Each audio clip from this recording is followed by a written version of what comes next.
Tomorrowland and Absolute share a vision of a more equal and diverse tomorrow, actively pursued through their co-created platform, United We Dance, and its Diversity and Inclusion Committee.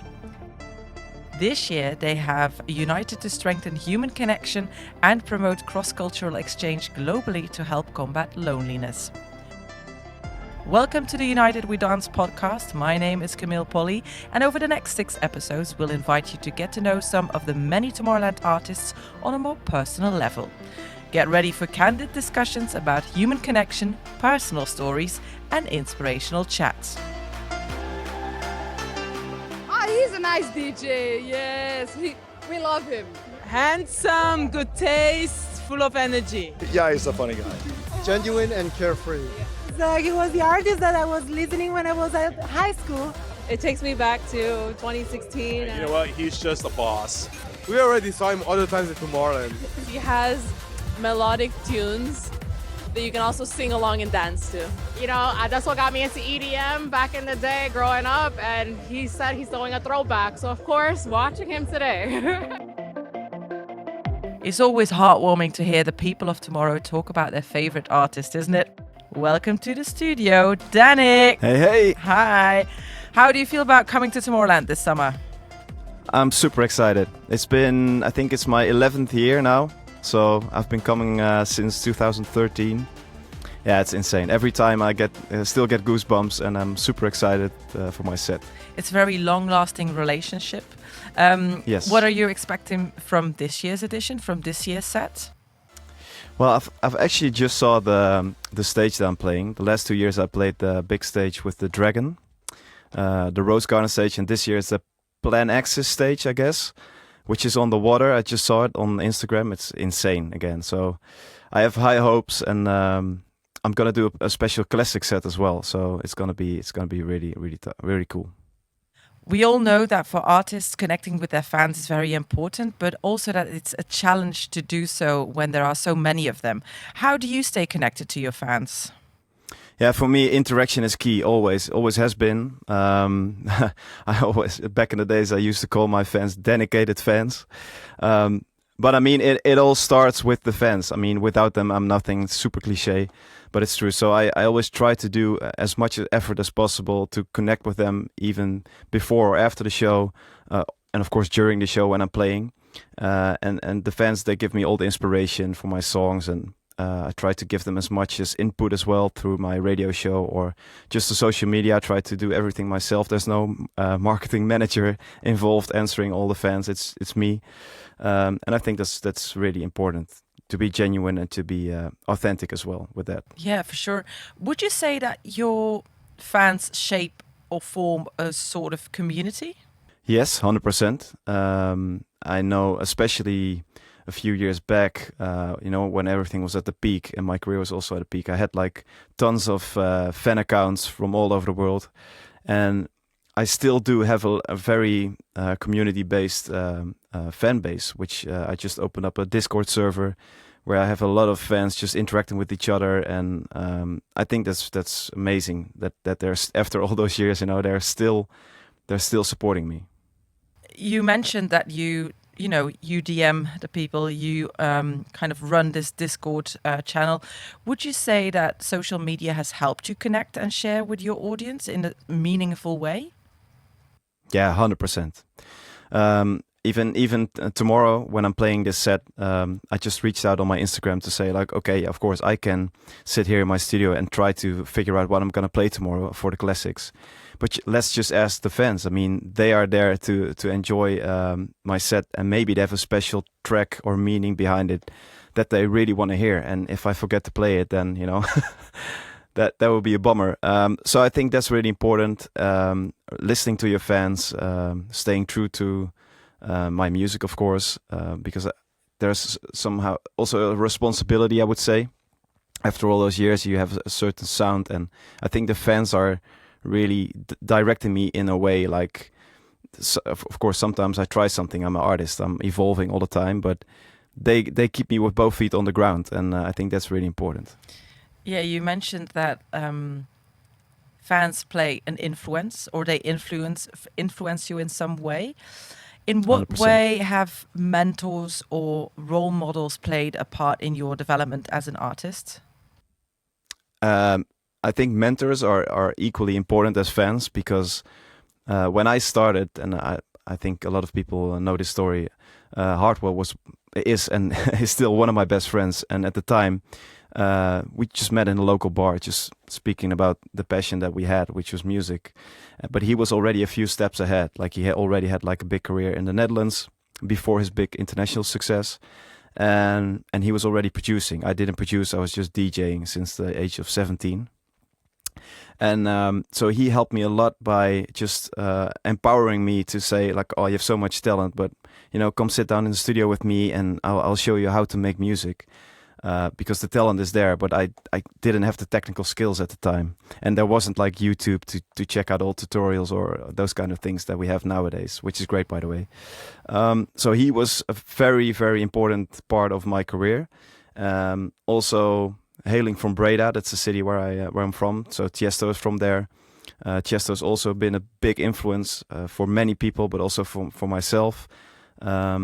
And then obviously Fedde Le Grand and Funkerman at the time, they were like the very popular with their flamingo sound. And I won a remix competition for Funkerman, and that was kind of the kickstart for myself as well. Like, okay, this is cool, I got this, and that was some kind of stepping stone towards more. I talked with a couple of other DJs about, this kickstart moment of your career, and then suddenly you're like launched and there's this tidal wave of stuff coming at you. But it's in some way you have to like navigate, like, where do I stand in all this? Have role models helped you find out how to express yourself freely and keep being true to yourself? Yeah, for sure. But I think it was also a journey for myself personally, because obviously when you start out, I started out as a DJ, so I wasn't, a lot of guys, they start in their rooms, they're very good at producing, and then all of a sudden, because of their success in producing, they're basically kicked on a stage and okay, do your thing. For some, and I think Avicii is one of the best examples of that, they're more like introvert, or they don't have the, how do you say that? They're not as comfortable on stage as they should, maybe. That's a learning process. For myself as well, I used to be very nervous before every gig, but I knew I could DJ. I was comfortable with that, but I didn't look at the crowd. I was always looking at my decks and, a little bit like that. So that's something that I really had to learn. And just by accepting feedback, critical feedback, basically, with a lot of people saying, yeah, cool, Dan, you're playing great, but you have to, interact with the crowd. Otherwise, you can just play from your bedroom and live stream it or something. So that's something, I really needed to learn that and break out of that phase, basically. For DJs who start out, what are the key tips to finding that connection with the audience while you're performing? Because it's all easy from behind your computer and doing it on social media, but it's something different when you're there. I think, one of the things that really helped me is just by doing a lot of local gigs. I even did weddings and all that kind of stuff. I mean, if there's something harder to play for is a wedding crowd, because you have people from the age of 20 towards the age of 80 sometimes. So that's where you really learn to control the dance floor and to look at the crowd, what they really want to hear, instead of just playing a playlist and educating them. I think so, making a lot of hours doing that. And then obviously also it helps to have your own tracks, because if you play your own tracks and they do well on the dance floor, it gives an instant boost to your confidence. So it's easier to say, oh wow, okay, people are loving it, okay, let's go. You get a lot of energy from that. So I think those two things combined will work.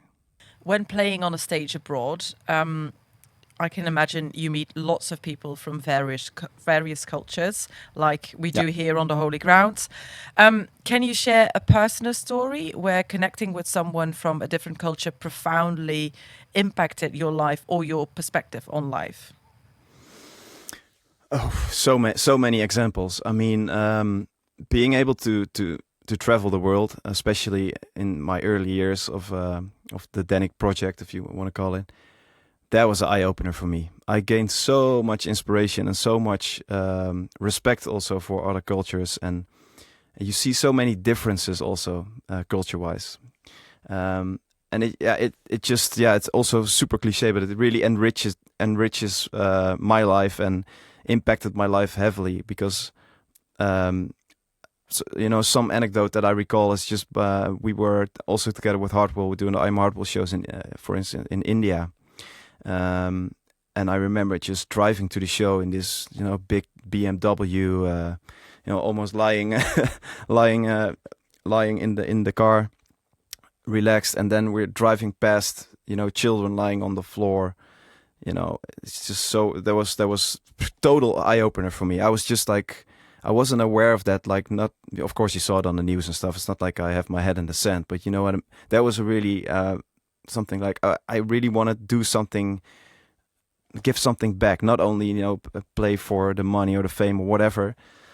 So we try to do a lot of stuff by just doing free shows. A lot of free shows that I did in India, just to embrace culture and give people access to to think about something else, because music really connects. It gives them some really a fun experience instead of just the harsh truth of poverty or all that kind of stuff. Not everyone is from a good environment. Yeah, I heard the artist Youngblood talking about this, that he wants music to be accessible for everyone, even though you don't have the money to pay towards it. So he's is that something that you learned by by just traveling and seeing how important music can be for people as well on an emotional level?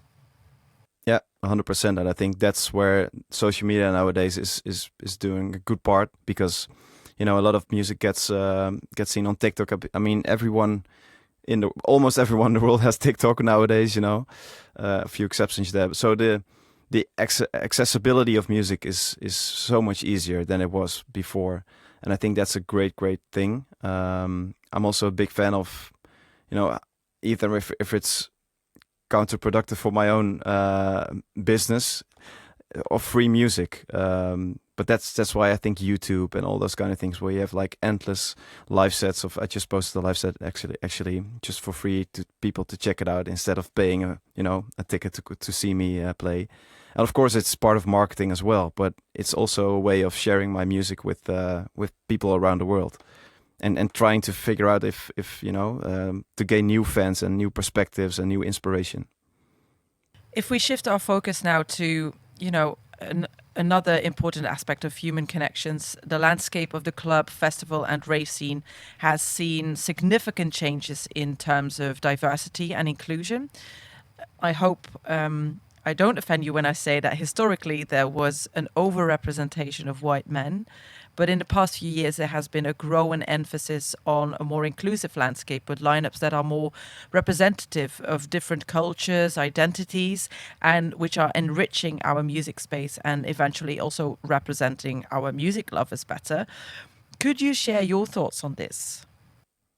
Yeah, well, actually, I think for me personally, Tomorrowland was one of the first festivals where I truly saw a really diverse crowd. That was one of the first festivals where everyone was showing their flag and where they're from, and even when I picked up the mic and then everyone was screaming their own country, and that was great. I think that's a great movement that started in Tomorrowland. I mean, from my perspective, I never saw a festival where that happened, so that's great to see, and I really encourage that always has been. So yeah, it's great. I think it's great for not only mixing cultures, but also mixing genres. You see, people from all over the world. They, even with collaborations that I did with, people from Asia, people from the US, you get really interesting sounds and interesting influences.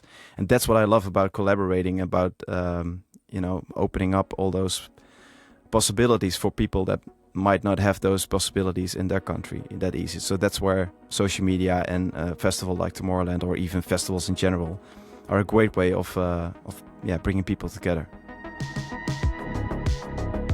We hear every visitor senses some kind of special Tomorrowland feeling.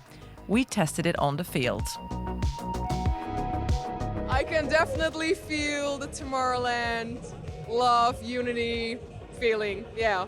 I think it's a place where you can forget about everything. I can express whatever I'm feeling and whatever I'm thinking of. I feel a lot of excitement, but it's also very chill. Everybody's so nice with each other, and that's something really rare. I feel like the people are in a good mood, everyone is very laid back.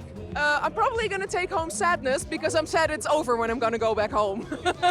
Actually, it's my first time here, and I think it's not gonna be the last. We've spoken with the people of tomorrow here at Tomorrowland, and they described a sort of Tomorrowland feeling. Do you recognize that special Tomorrowland feeling everyone is talking about? How is that for you? Yeah, 1,000%. For me, Tomorrowland is really an experience. I always tell people, if they ask me, okay, oh, you play, the first thing people always ask, are you playing Tomorrowland? That's almost a staple, right? And then they ask like, okay, but what is so special about Tomorrowland? I've never been there. And I tell people like, you're in a totally different world. Like you forget all your problems, all that stuff. Even the garbage bins are like branded and are totally remade. It's like you're in this amazing fun park, you know? And then with all different cultures and people around you, that there's so much to see also. Like people really express themselves like in every way. So I love that. We talked about it briefly. We touched upon it, about touring. When do you miss genuine connections the most? Is it when you tour, or is it when you're just at home?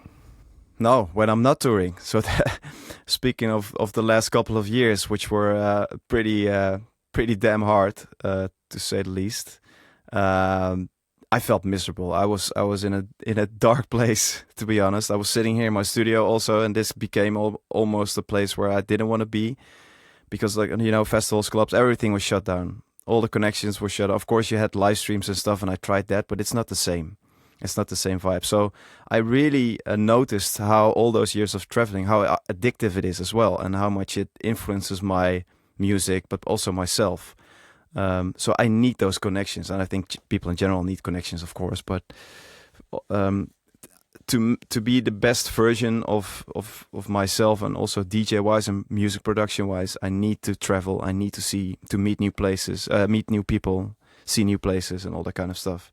And does that traveling and working nights basically as a DJ, doesn't that affect your personal life or your social life? Yeah, of course.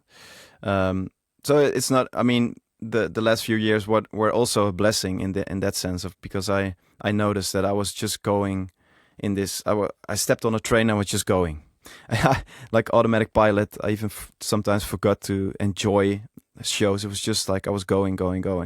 And those years really forced me to basically sit down and rearrange everything. And I had time to go to my friends' birthday parties, my mom's birthday parties, all that kind of stuff that I usually couldn't do because I had to DJ, which is great, by the way. I'm not complaining. It's just like you have to sacrifice something to be at a certain level, a certain position. Same goes for sports, all that kind of stuff, or business people, But it's my passion, so it felt like it was an automatic thing, and my people around me are also very supportive.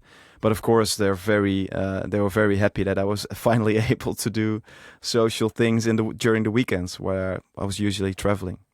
So now we have time for some questions from the fans. We've Perfect. received some from all around the world in our inbox. I have one for you from Kendrick from the USA. Do you ever have a one-on-one connection with someone in the crowd? And what do you do with it then?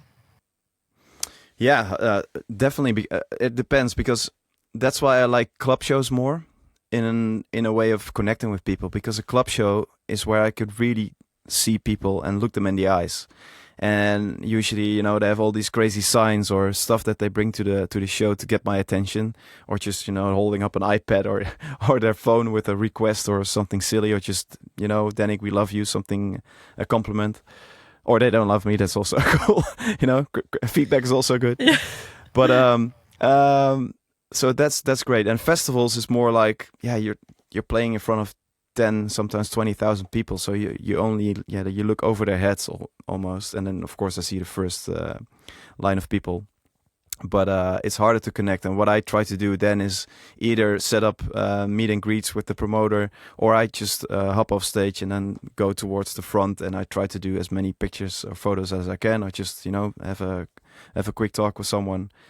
But yeah, in a club that's way more easier, of course, to actually, if there are if I see someone and they made like a proper sign or something, they did their best, or even a T-shirt with some sign on it. I always try to, after my set, talk to them and do a photo or whatever. Good question from Kendrick from the US. Thanks everyone for contributing in our inbox. Now let's get back to one of the harder things when it comes to human connections. What do you do when connections are lost, or when you face other kinds of mental challenges? What helps you? To be honest, I don't get lost that easy anymore. Of course, what I just told you about the darker few months that I had, that basically now more into also meditation, all that kind of stuff, just by trying to be in the now, in the present moment. And then if you do that, for me at least, it really helps clear my mind and be a better person as well. And for me, it's pretty easy to connect because I'm in Breda, and Breda is like a village almost, while it is a city. But all my friends and family are around me, and that's why I still live here and not in Amsterdam for traveling purposes or something. So I'm blessed with those people around me for sure. What works best for you whenever you feel lonely or you experience feelings of loneliness, and what would you recommend to others?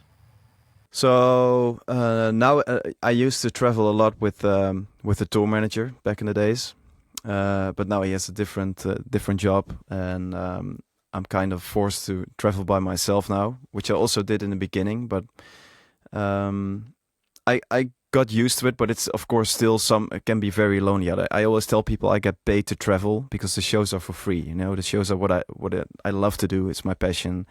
It's what gives me genuine energy, and of course the traveling part is what has to be done. But it's very lonely. It can be very lonely, and I just try to basically focus on getting work done and getting stuff done, or just relax and try to watch a movie or just something silly, but not to pressure myself too much, because I did that back in the days, and that cost me a lot of stress. And I even ended up in the hospital in the beginning of my career because I was so pressured by the success I had, and that gave me anxiety and all that stuff. But that was way back. Luckily, I learned from that. Yeah, and how did you learn to channel that? Was it through meditation, or was it through seeing it differently? No. At the time, no, but that was when the tour manager came in. So that part, it was also when I was just traveling by myself. Also, because at the time you're just doing the first show, so your fees are not that high. So to not to have too many costs, there was something but it basically cost me more because it costed my health. So bringing someone in to help me, and actually we had an amazing click. Me and Gideon are best friends. So I basically brought my best friend / brother on tour, which was amazing, and that really helped me. I could enjoy everything way better, and the travel part was just easy because we were almost always having fun. Amazing. If we look back on some of the valuable connections you had with your role models, your mentors, other human beings over the past years, we talked about this earlier in the conversation, who owns a very special place in your heart? And is there, any artist that you would like to thank for the support that they've given you? Yeah, 100% Hardwell.